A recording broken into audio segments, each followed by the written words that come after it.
Listen carefully. The most powerful forces in life move without sound. Mountains rise in silence. Seeds break open underground. In Shaolin teachings, silence is never emptiness. Silence is discipline. Silence is command over the self. Every word you release carries energy, and every secret you guard protects it. When speech is careless, power leaks.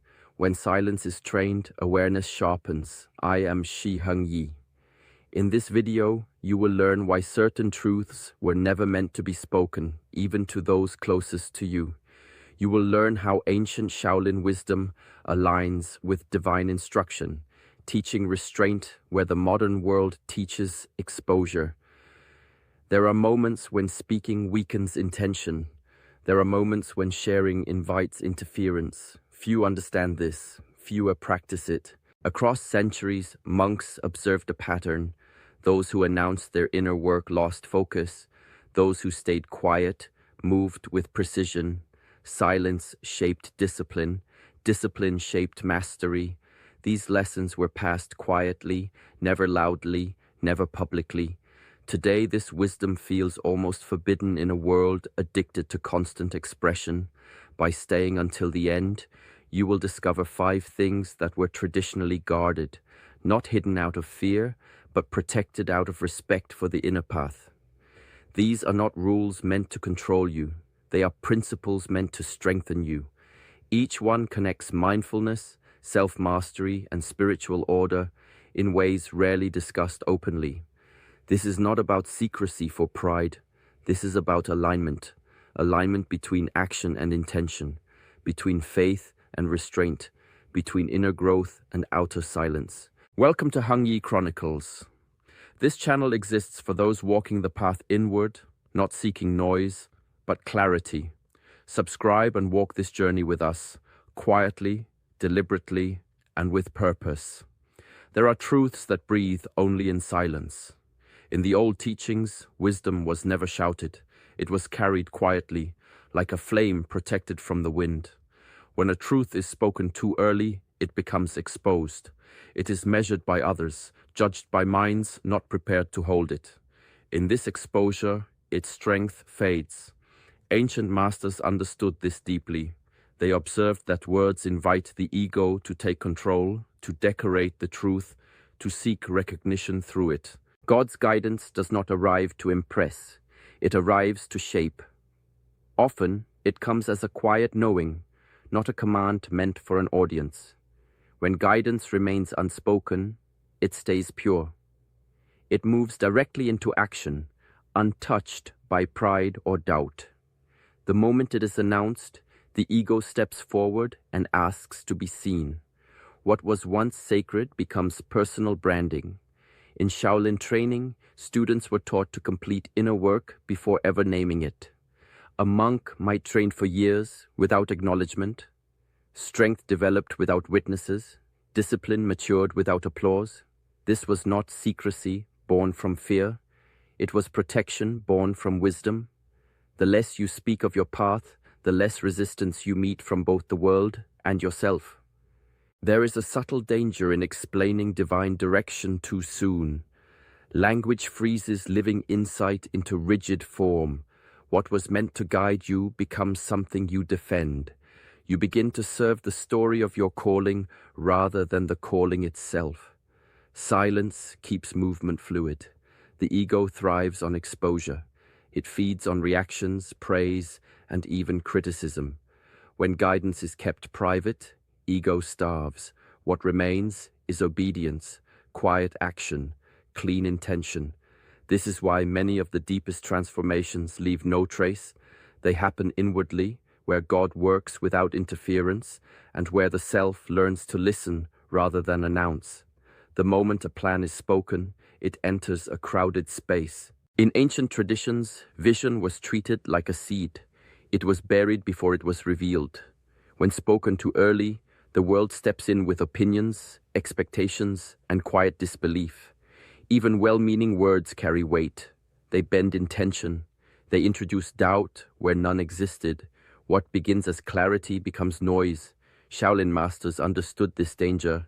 They observed that speech creates the illusion of progress. When a goal is announced, the mind receives a false sense of completion.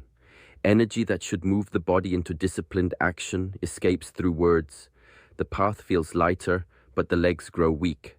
This is how unconscious sabotage begins, not through failure, but through premature exposure. In the monasteries, students were rarely asked about their future plans. They were observed instead. Action revealed direction more accurately than language ever could. A monk who trained quietly advanced steadily. Another who spoke often about transformation remained unchanged.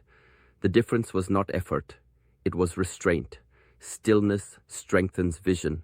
When plans remain internal, they mature without interruption. Doubt has no audience. Distraction finds no opening.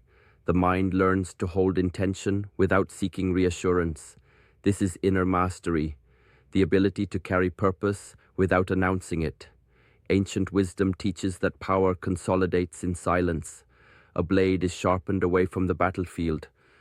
A vision is refined away from conversation. When the time arrives, action speaks clearly and needs no explanation. Results carry their own authority. Those who walk the disciplined path learn to move first and speak last. They allow reality to confirm their direction rather than asking permission from others. In this way, vision becomes embodied. It is no longer an idea, it becomes a presence, quiet, focused, unstoppable. Difficulty was never meant to be displayed, it was meant to be endured. In ancient training, struggle was treated as instruction. Pain was not a message to broadcast, but a signal to refine posture, breath, and focus. When challenges were spoken aloud too early, they lost their purpose. The mind shifted from learning to seeking relief. What should have strengthened endurance instead dissolved into explanation. Resilience is not formed in conversation, it is formed in repetition. In quiet mornings when the body resists and the mind hesitates, discipline chooses to stay. This is where strength accumulates. When struggle becomes a confession, it invites external comfort before internal stability is built. The nervous system relaxes too soon. Growth pauses. Old masters understood that hardship is temporary, but the capacity built through it is permanent. They allowed students to sit with discomfort without naming it, not to suppress emotion, but to observe it without surrender. Endurance was not forced, it was cultivated, breath by breath, step by step. There is a subtle weakening that occurs when struggle is shared prematurely. Identity begins to wrap around suffering. One becomes the person who is struggling rather than the person being shaped. Attention moves outward, waiting for understanding, validation, or rescue. Inner authority fades. Private endurance sharpens self-trust. When no one else knows what is being carried, the mind learns that it can rely on itself. This creates a deep calm that cannot be borrowed from others. Strength becomes internal, not conditional. Ancient perspectives teach that silence during hardship is not isolation, it is focus. It allows lessons to complete their work. When the struggle has done its shaping, it leaves quietly. What remains is stability, grounded confidence, and a quiet knowing that whatever comes next can also be carried without announcement.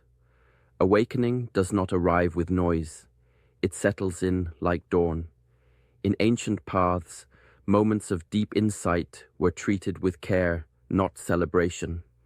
When inner perception sharpened or the sense of self softened, students were not encouraged to speak.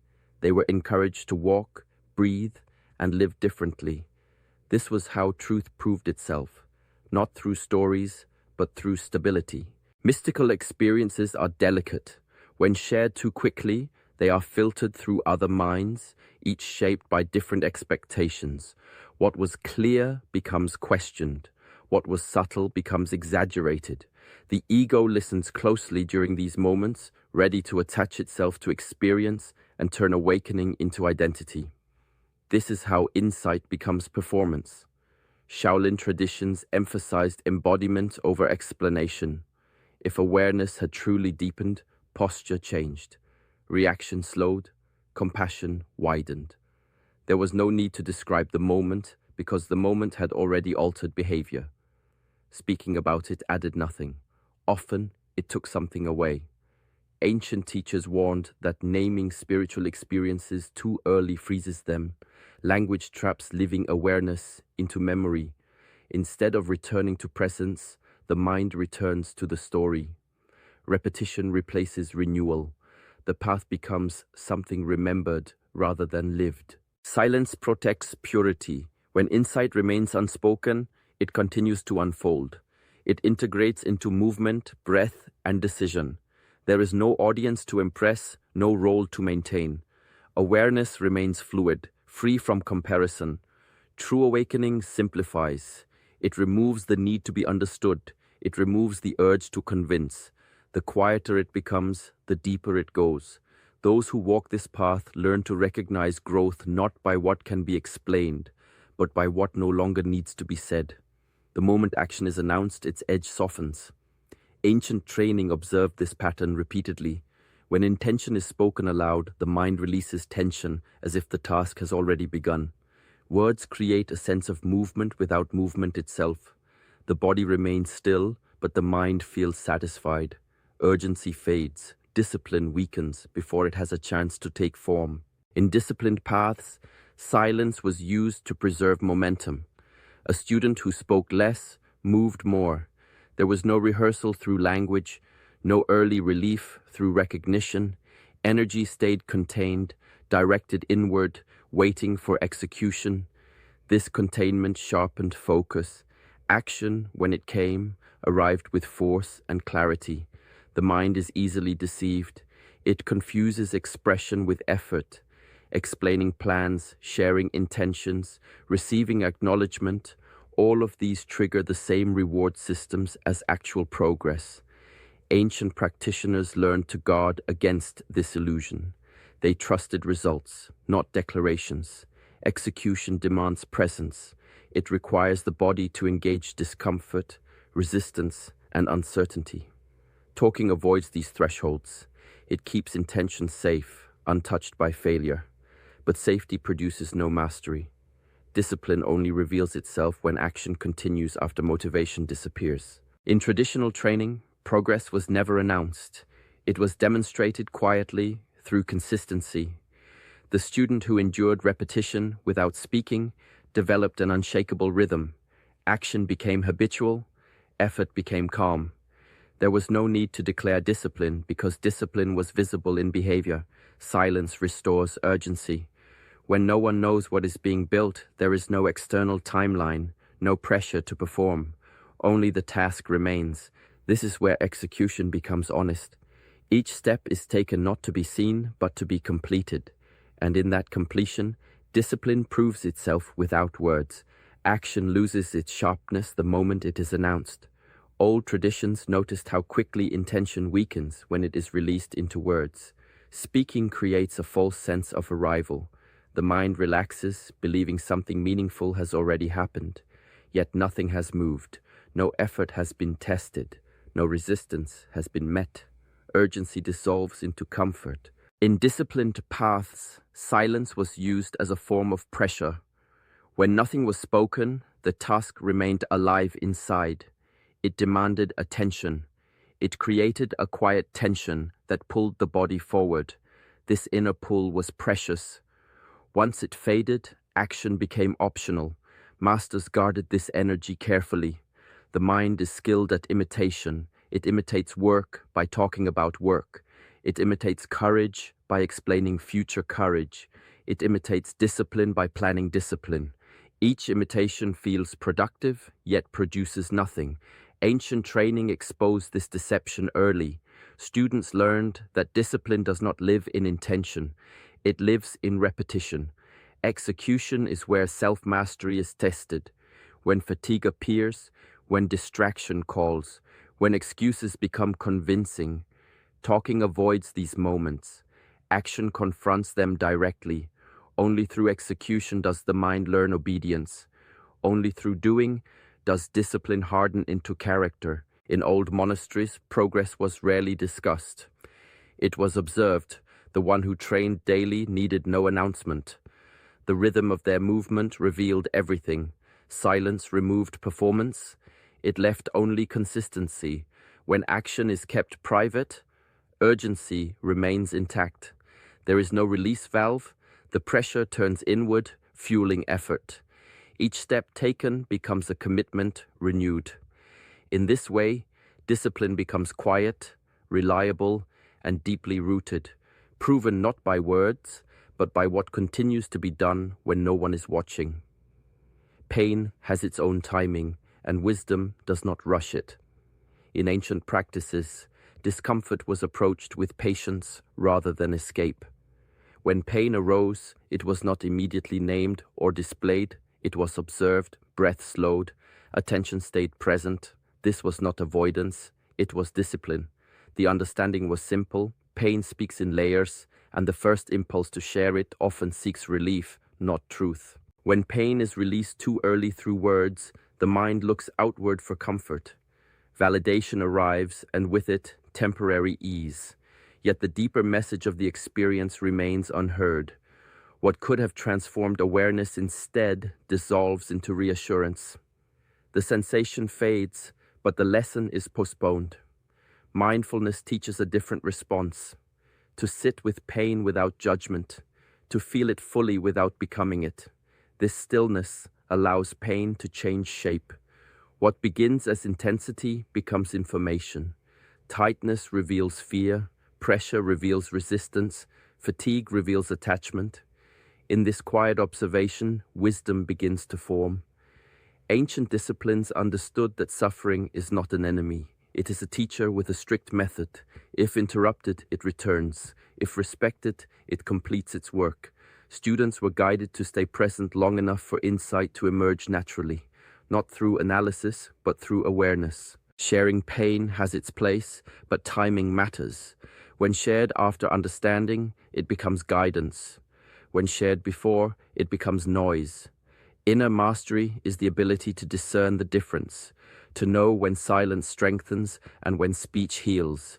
Those who practice this restraint develop a deep resilience. They trust their capacity to remain present with difficulty. They no longer rush toward relief. They move toward clarity. And in that clarity, pain no longer demands attention. It delivers wisdom quietly, then leaves. True consistency is a quiet force, unnoticed, yet unstoppable. In ancient training, effort was measured not by recognition, but by repetition. Every day, monks moved through routines that tested the body and refined the mind. No one applauded their early steps. No one recorded their failures.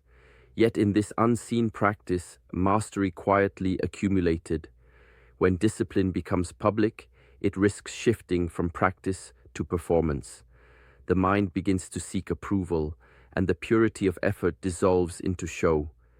Energy moves outward, toward spectators, instead of inward, toward growth.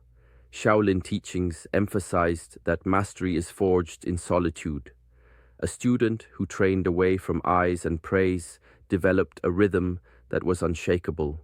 Breath, posture, and intention aligned because the only witness was the self. There was no comparison, no competition, no distraction. Discipline became an internal habit rather than an external statement. Public recognition tempts the mind to shortcut the path. The desire for admiration encourages the easy step instead of the necessary one. Effort becomes calculated, not genuine. Ancient masters warned that performance may appear like skill, but it is fragile. Only unseen practice survives difficulty, fatigue, and temptation.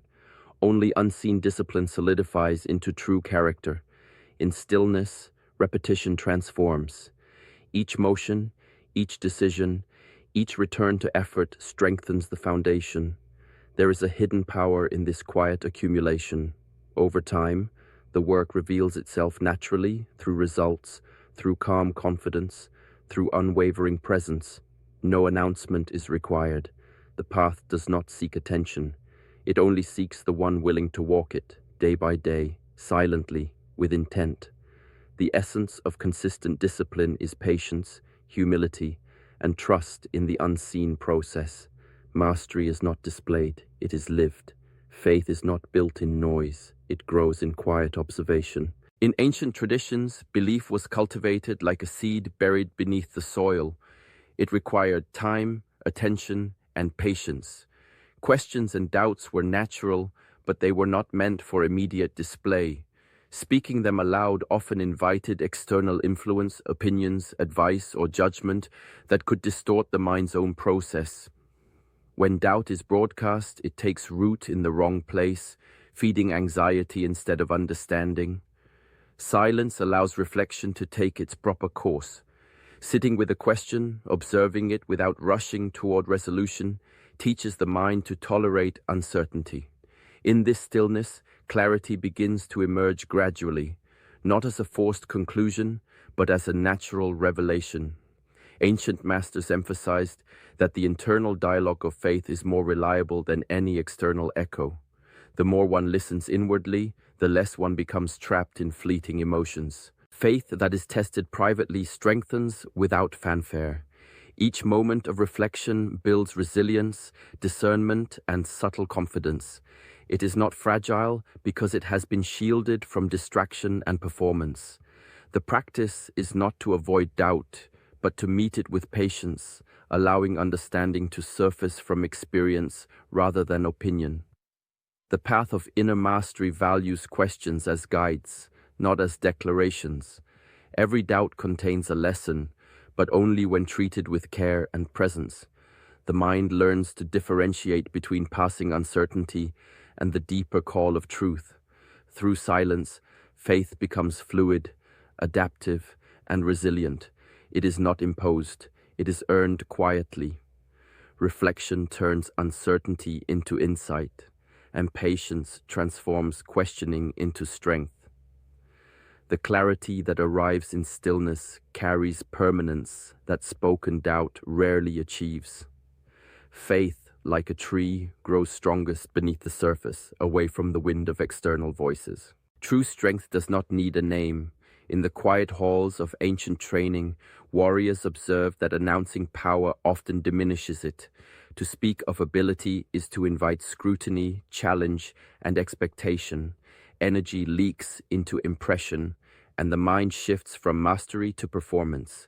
Shaolin warriors learned to remain underestimated. They moved with precision, strength hidden beneath calm, unassuming presence. What was unseen became invincible. Power protected is power preserved.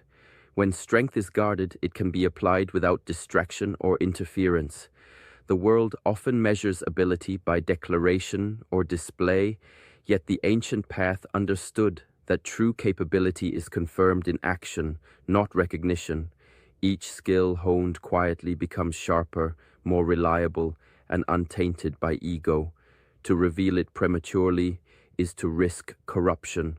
Pride or fear enters, and the mind no longer trusts instinct over expectation. The practice of concealment cultivates humility. A warrior who remains underestimated observes situations with clarity, free from the distortions of attention or admiration. Strength becomes a tool, not a symbol. Every motion, every decision, every exertion is deliberate, measured, and efficient. Silence allows preparation without interference.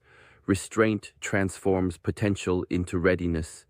There is a subtle discipline in carrying unseen power. The warrior learns patience, timing, and discernment. The world sees only what is necessary, yet the mind holds the full extent of capability. This is not deception, it is preservation, a recognition that energy must be respected to be sustained. In this way, true mastery is quiet. Strength is not announced, it is embodied. Each act confirms it without proclamation. By remaining underestimated, the mind, body, and spirit remain free to act decisively, without hesitation, without expectation, and without compromise. The power that is protected is the power that endures. Forgiveness is not a performance, it is a practice of the soul. True liberation comes from letting go quietly without seeking recognition or validation. When forgiveness is spoken prematurely, it can reopen old wounds, keeping the mind and heart entangled in the past.